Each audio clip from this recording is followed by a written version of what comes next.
Hello guys, right, this is a video for anyone that has recently purchased one of these. This is the Technologic benchtop PID controller. So the first thing I'm going to say about this is what a bargain. 40 quid or plus postage for a unit that retails at over 500 quid. So you could buy two of these for the price that it would probably cost you to make a homemade PID controller unit. So I'm absolutely over the moon. There are some challenges though.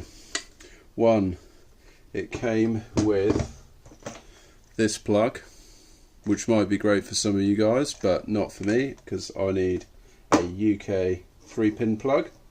The back here is designed to take a K-type thermocouple and not a pt100 RTD, so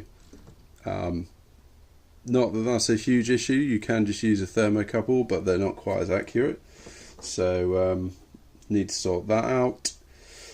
And also this is the output, which is a C20 plug, an IEC C20 plug.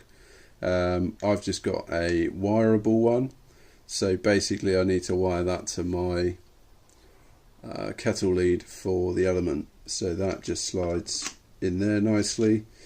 But yeah, great unit. It's got a K39 PID in there, which has got all sorts of functionality in it. Yeah, it looks like a great unit, so I'm going to be using it for a direct fire brew in the bag recirc to maintain mash temps, and probably also just to control the boil as well. You can adjust the percentage of power to the element with this particular PID, so that's might be interesting for some of you guys. I'm not going to show you guys in this video how to program the PID. I may well make another video to do that.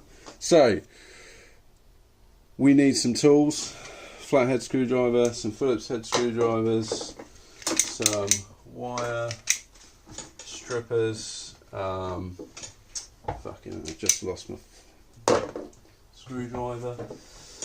Bear with. I've also got some step drill bits. That's for installing the pt100. I got this from Amazon. It was 8 quid. Stuck an O-ring on there. It's 1/2" MPT BSP, so that's all good. I did a load of research to work out how. I suddenly realised that if I install this directly into the controller, I'm not going to be able to remove this because I'm installing it into the wall of my kettle. So I was doing a load of research on how I could find like a detachable connector that I might be able to install in here, and I can disconnect.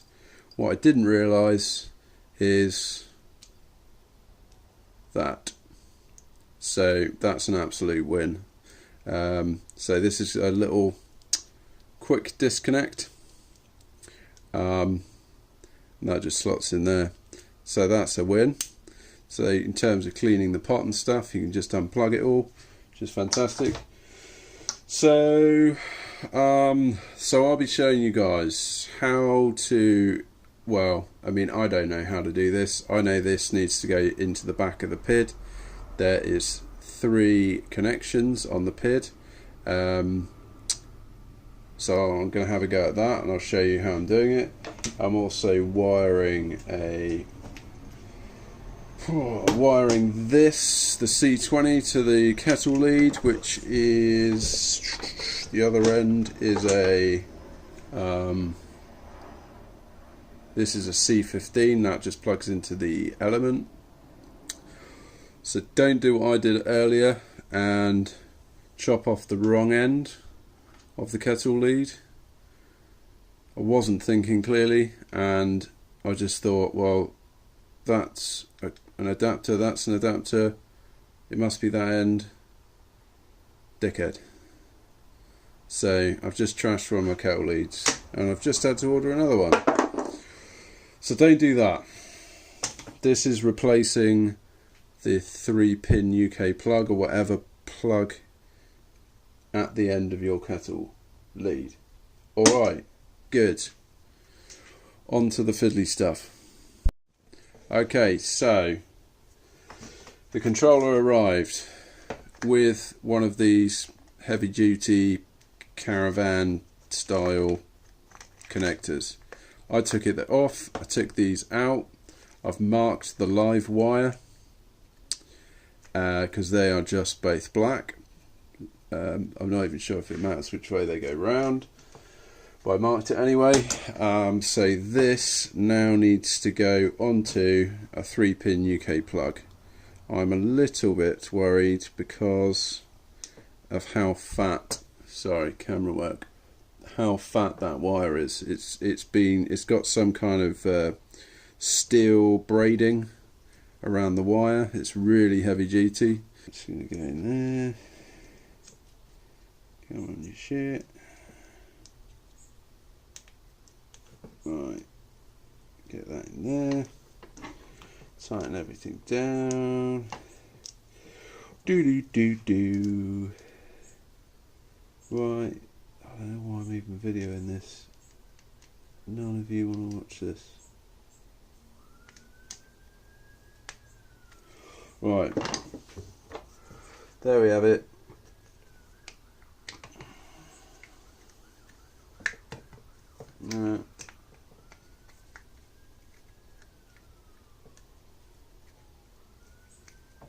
What the fuck?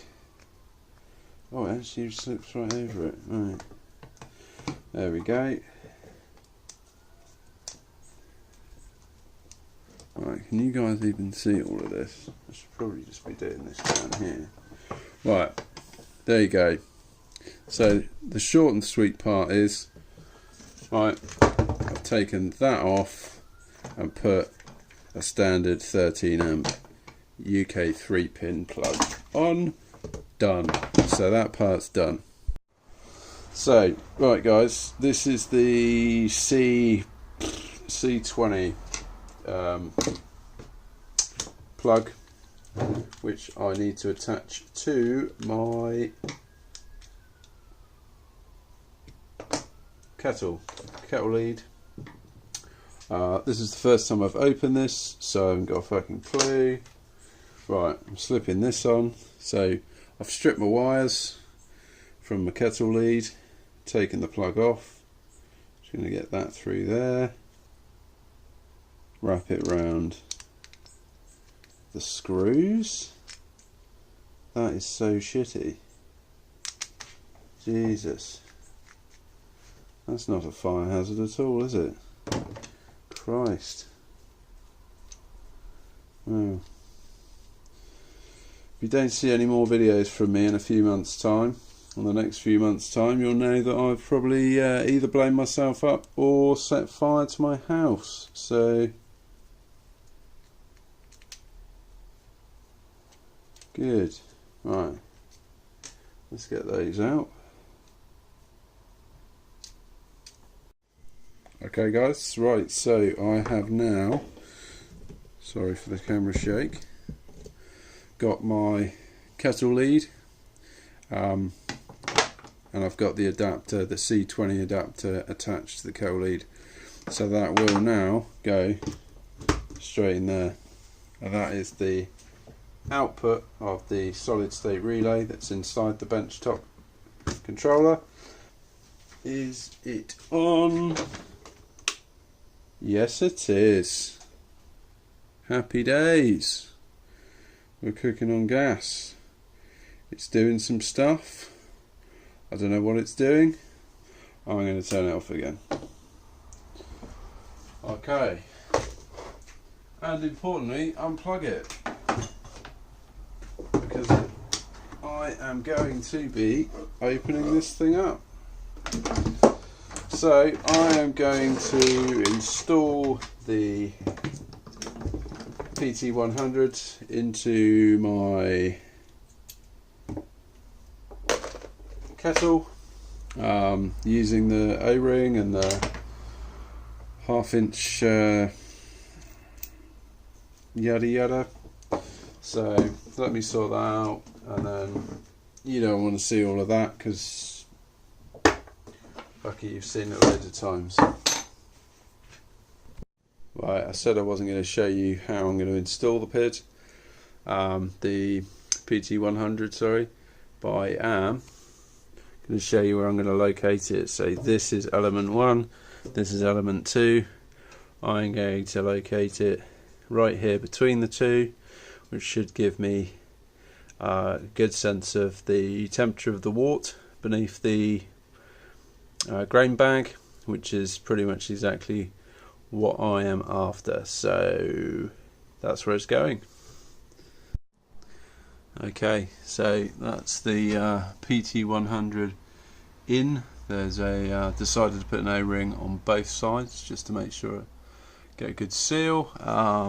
Went in without too much fuss, just in the process of water testing it. So I've got what, 25 litres or something in there. Should be sufficient. So yeah, that's the location, just there, so nicely between the two elements, so it should work well. Okay chaps, so to the meat of the video, which is going to be how you attach a 3-wire RTD pt100. So I have 1 red wire, 2 blue wires, into here. We obviously can't use this connection, that's only for a 2-wire K-type thermocouple. So it is either a case of taking these 4 screws out and the back slides out, or a case of taking these off. I think it's probably going to be the side ones, so I'm going to start there and just hope to God this isn't going to be some kind of cock up, and I'm going to really wish that I didn't open it. Hopefully not.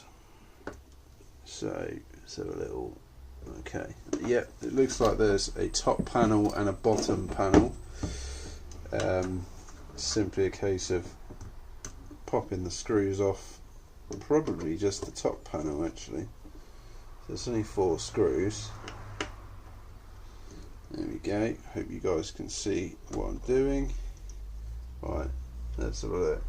Just going to grab a cup for those screws. Don't want to lose those. Right, here we go. Let's see what we've got. So, okay, so straight off the bat, we've got the earth wire connected there.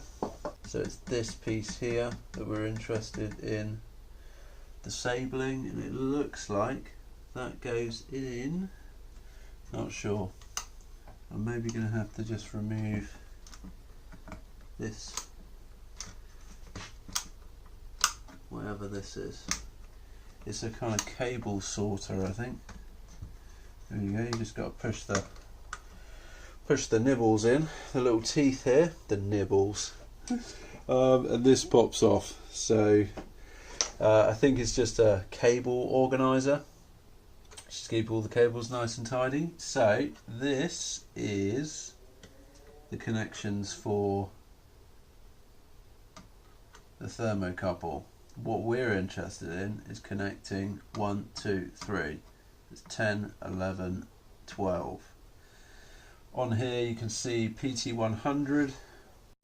Okay, so in terms of installing the wires, I think the easiest thing is to actually take the PID out. There's 2 kind of butterfly clips to the side which you just press in. So if you press those in and push with this from the back, you can just slide these clips right off. So one thing that I have noticed immediately is I don't think there'll be room to use these fork connections, as with most other PIDs that you see, the Rex ones, etc, etc. It looks like it's just a straight wire in there. Okay, so there you go, that's the K-type thermocouple adapter on the back detached.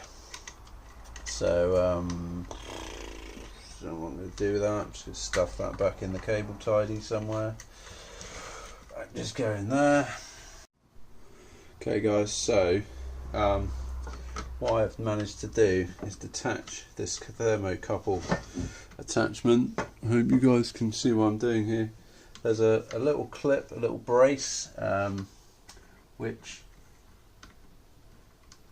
there's a little tooth that cuts into these grooves here, so you just have to lift the tooth up with a flathead screwdriver. It takes a little bit of force, but you just sort of wiggle it out. And then what I'm thinking is I might well just run these cables through here, and then what I might do is just pop this back in this hole, if it will allow me.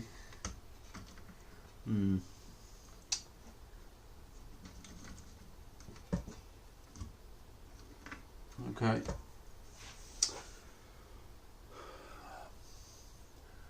Plan needs a rethink.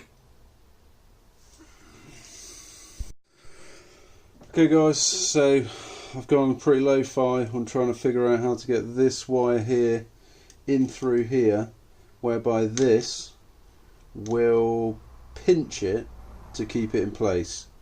So for example, if you just happen to catch this and it kind of tugged on the unit, that these won't come out of place from the PID. So I just took a file, a slightly rounded file, and what I've done is just filed in a small groove, just enough to allow for that cable to sit in, and this will pop back in because it was just all too tight a fit, and this should pop back on fairly nicely.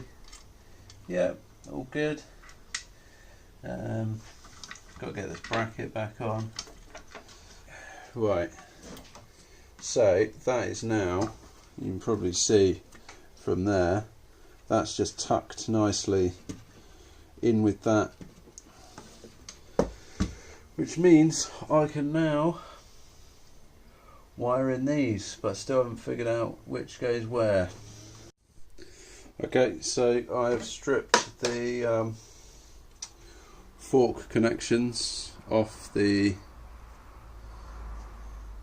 pt100. Okay guys, right, I've got you in a little closer. So correction, the red wire goes to 12 and the blue wires go to 10 and 11. Alright, okay, so you can probably see that there are some green attachments on the inside there where the wires go, and there's some little teeth, and there's some screws in the top there. So it's just a case of getting the wire in between the two little teeth and then clamping it down.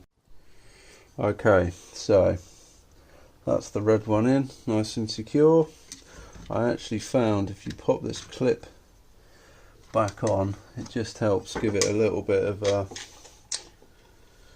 more traction. So I'm going to pop the other one on as well. These just slide back on. Alright, that's secure, that's secure. Right, back in with the PID. Just pop that in, slide these on, nice and secure. Okay, I think that's back on. There we go. Right, and finally we can just tuck these wires back in. This plastic piece goes back on. I do like this little design, that's very nice. So that's on, that's secure there. Right, put this back on, turn her on. Okay, she is on, it says test. Okay, so I believe this is the temperature reading currently from the probe. I don't know what this means. SP1.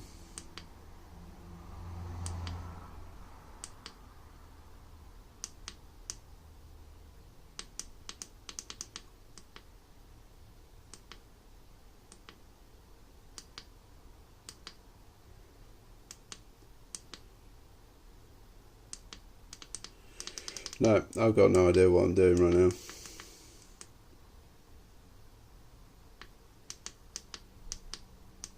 No. So I'm going to have to figure out how to program this and hope that I have wired it correctly.